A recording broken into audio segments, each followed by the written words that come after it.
کنم زد. سلام و درود، خیلی خوش اومدید به این ویدیو. امروز میخوام در مورد یکی از شاخه‌های گرافیک که بسیار مهمه باهاتون صحبت کنم. لوگو چی هست؟ چرا انقدر اهمیت داره؟ چه انواعی از اون وجود داره و چه تأثیری بر کسب و کار ما میذاره؟ سوال اول، لوگو چیه؟ لوگو یک نماد بصریه که بخشی از هویت یک شخص یا یک برند رو میتونه نشون بده. لوگو میتونه فقط یک نوشته باشه یا میتونه یک نماد باشه یا حتی ترکیب از جفت اینها با هم باشه. نقش اصلی لوگو اینه که سریع شناخته بشه و توی ذهن ما ماندگار بشه. مثال، وقتی در مورد اپل صحبت میکنیم شما لوگوش توی ذهنتون میاد. وقتی میگم نایکی یاد اون تیک معروف میافتید. چرا لوگو اصلا مهم هست؟ اولین چیزی که مخاطب به یاد اون میفته وقتی اسم برندی رو میبرید نماد اون برنده، لوگوی اون برنده. وقتی میگم اپل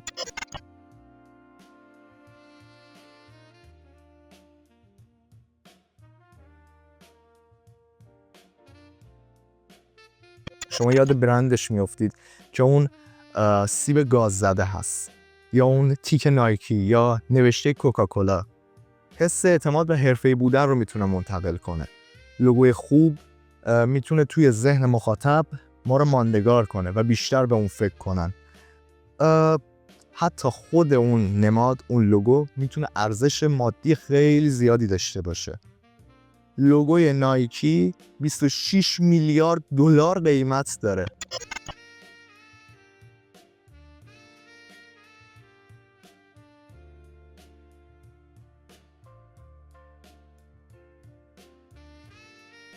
لوگوی نایکی 26 میلیارد دلار قیمت داره و در اولش با 35 دلار اونو براش طراحی کردن.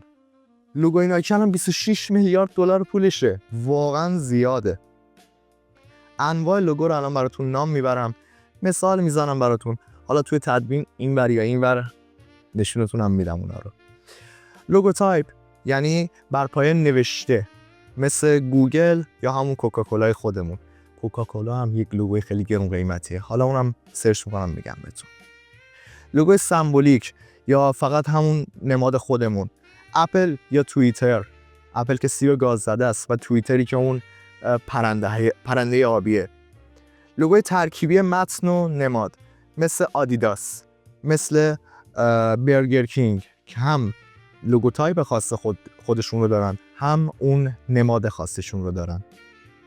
لوگوی امبلم، اگه من درست تلفظ کنم، که داخل یک فرم بسته هستن، مثل هارلی دیویسون، مال اون موتورای که دستای خیلی بلندی داره، مال اون برند هستن، یا استارباکس.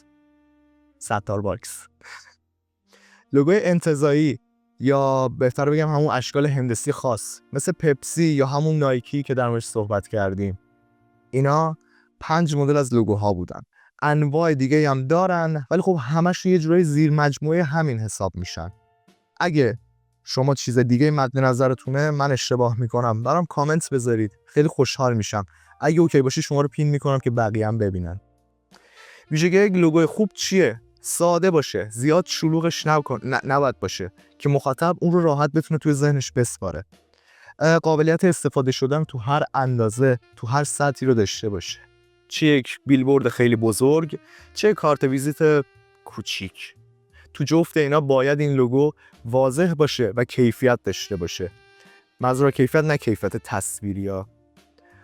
رنگ و فونتش باید با شما برندتون همخونی داشته باشه. یک برند لوکس نمیاد یک رنگ جیغ و بد فرمو برای برندش انتخاب کنه. میاد از رنگای با کلاستر، چیزایی که به مثلا ثروتمند بودن اشاره دارن، میاد از اونجور رنگ ها استفاده میکنه.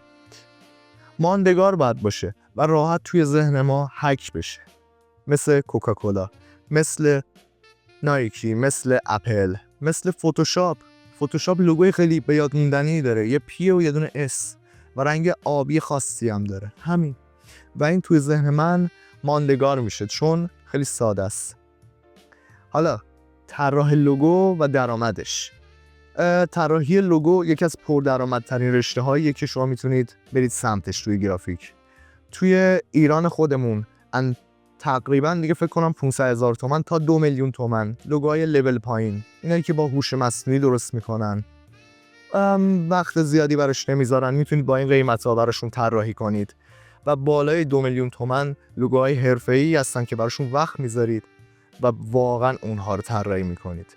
تو خارج از ایران هم از همین 20 دلارایی که گفتم، مثل نایکی که از 35 دلار طراحی شد، شما میتونید تا چند صد هزار دلار هم پیش بری.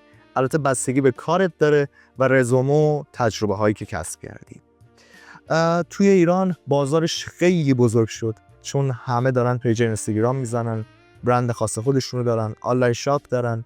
اینا نیاز به یک لوگو دارن که بگن آقا برند من اینه، هویت من رو بخشش رو همین لوگو تشکیل میده و این میتونه خیلی برای ما پرسود باشه.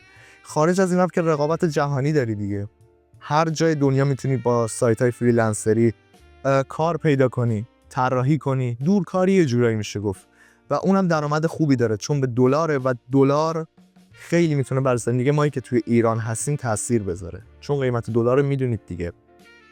بیاید براتون یه جنبندی داشته باشم. لوگو صرفا یک شکل خوشگل نیست، بخشی از هویت برند ما یا شخص خودمون رو تشکیل میده. پس اگه شما به لوگو و چیزهای شبیه به اون علاقه‌مندید، کانال من میتونه برای شما خیلی مفید باشه. خیلی ممنون میشم که سابسکرایب هم کنید، زنگوله کنار رو بزنید، حتما ویدیو رو لایکش کنید برام. و اگه نکته خاصی دارید، تجربه خاصی دارید، هر چیزی، لطفا رو برام کامنت بذارید و با هم بیاد یکم صحبت کنیم، ببینم شما چی میخواید و من چی باید ارائه کنم. خیلی ممنون از اینکه منو تحمل کردید و این ویدیو رو تا اینجا دیدید و همین.